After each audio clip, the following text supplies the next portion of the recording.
Hello everyone, welcome back to another video. In this video we're going to be covering our, we're going over Kokomi as she is out now, and just talking a little bit about her artifacts, her weapons, kind of her use, whether you should get her, that kind of stuff, kind of a follow-up to the last video.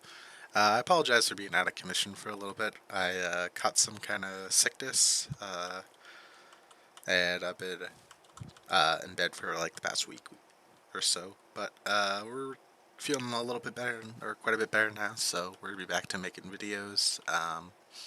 Probably not back full force, but definitely got some stuff in the plans and stuff I want to make, so let's just hop into it. So uh, let's first just go over her abilities. So she has a standard normal, she has a 3-hit attack, charge attack, AoE, just the same as almost every other Catalyst user, nothing unique there.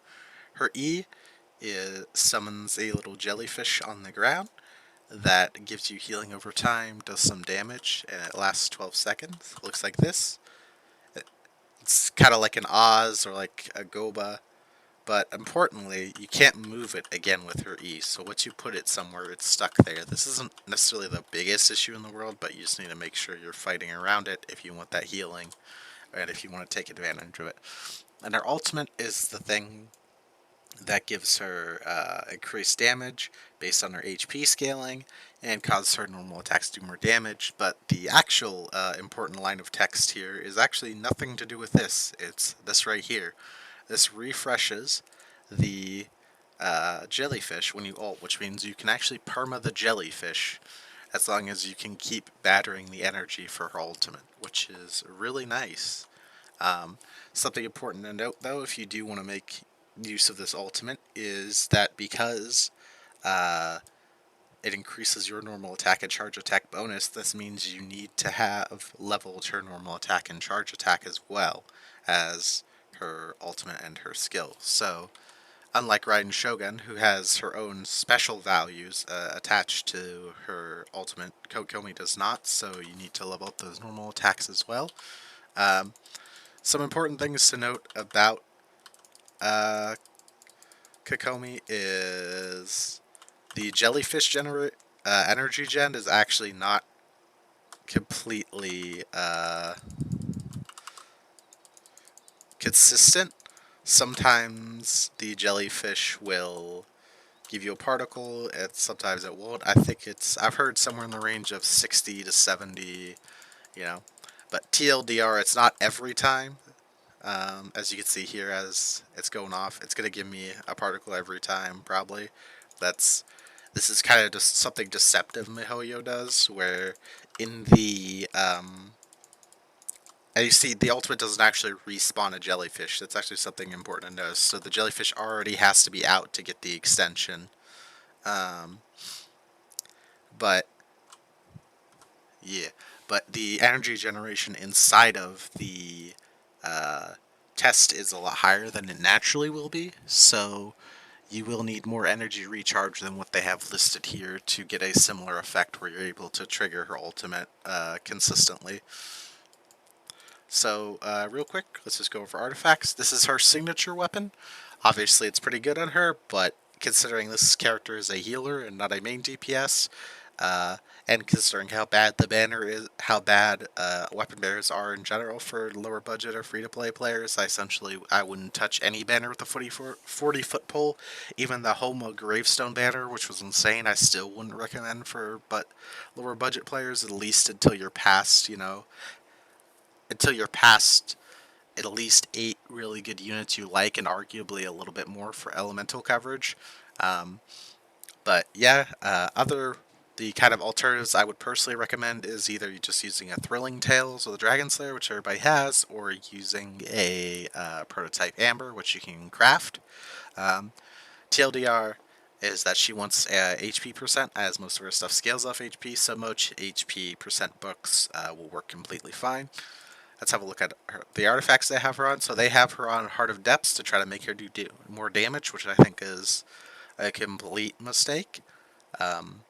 This character is a healer, and trying to sit there in her ult, just using her normal and charge attacks, will not give you too good results, as you saw, even when I was sitting there, doing it in the test with a 5-star signature weapon, level 8 normal attack. She was, struggling to pass 10k, and on vaporizes, she probably only gets, 16, 15.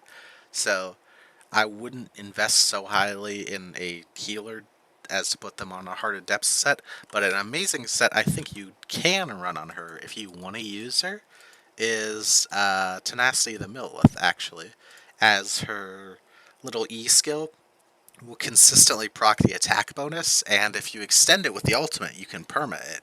So that's awesome. And the fact that the two-piece effect is 20% HP is good because it helps with her scaling. Other options are you could use Noblesse, but I would personally rather have Noblesse on a character where they can get advantage of this elemental burst damage. Um, or you could do something like 2 Emblem of Severed Fate to Maidens, or 2 Emblem of Severed Fate to Tenacity. I personally wouldn't go with the full Maiden set because this set down here it's kind of irrelevant. She kind of heals so much already that there's even an argument that the 2-piece here is worthless, but maybe you want the 2-piece, but I would definitely not go for the 4-piece. But my personal recommendation is this Tenacity of the Millith set. For artifact stats, I would personally go with HP percent on the goblet, HP percent on your sands, and a healing headpiece. If you have really good subs, you could go for energy recharge on the sands. And for sub stat rolls, you're looking for HP percent, you're looking for energy recharge, and flat attack would be the next one that's alright. So, just kind of where I would use her is you could use her as a healer at any team where the consistent hydro application from her Karagi will be alright. You can use her in something like a Ganyu team if you don't have a Mona to trigger freezes. You know, she isn't by no means useless, but her problem is that she has to compete with Barbara, who is arguably a better healer since she requires even less field time um, to do her thing. And since both of them can carry Thrilling Tail, she doesn't necessarily even get an advantage here. Now, obviously, she's got to do more damage than Barbara, but is she going to do enough to make a difference? Personally, if you do not really like this character, I would not recommend rolling for her. I think in general, most players would get a lot more value rolling for either a powerful generic support unit, like say Kazuha, or rolling for a better main DPS unit if they're in the market for one. I do not really think there's anybody who wants this character or that needs this character, so I don't think you need to be worried about, the fear of missing out. Let's briefly talk about the constellations and how they screwed all kinds of things up. So, even though healing isn't really super useful, it would be nice, it's nice when constellations empower a character's niche, they're their thing, and she's a healer, so you figure her constellations give her healing, right?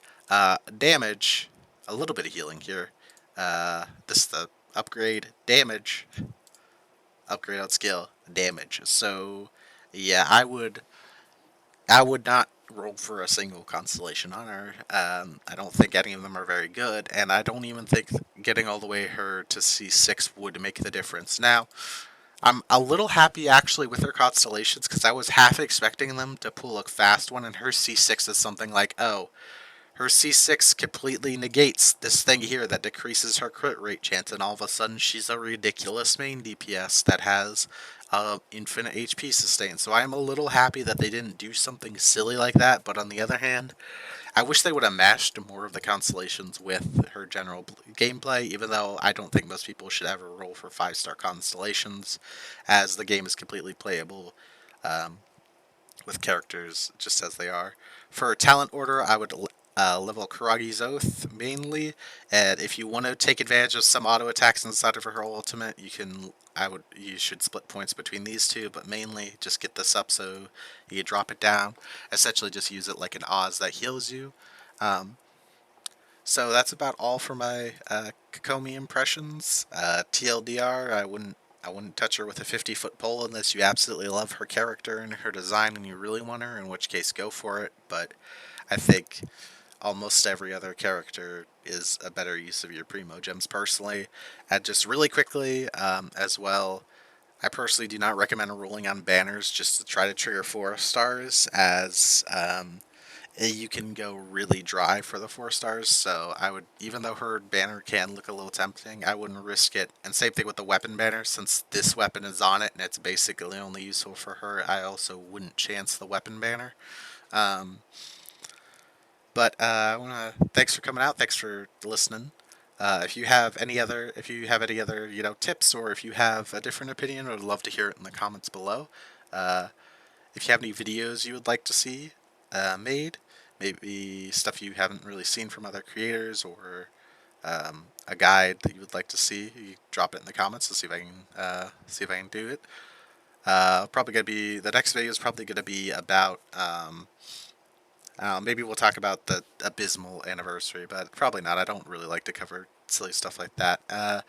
But I think uh, we're also going to do updates on the account that we started, the 2.1 restart. But I want to thank you for coming out. I apologize for sounding a bit like I've got one foot in the grave still, but I'm feeling quite a bit better, so we should be getting back to making more videos. And like, comment, subscribe, all that stuff. Have a good day.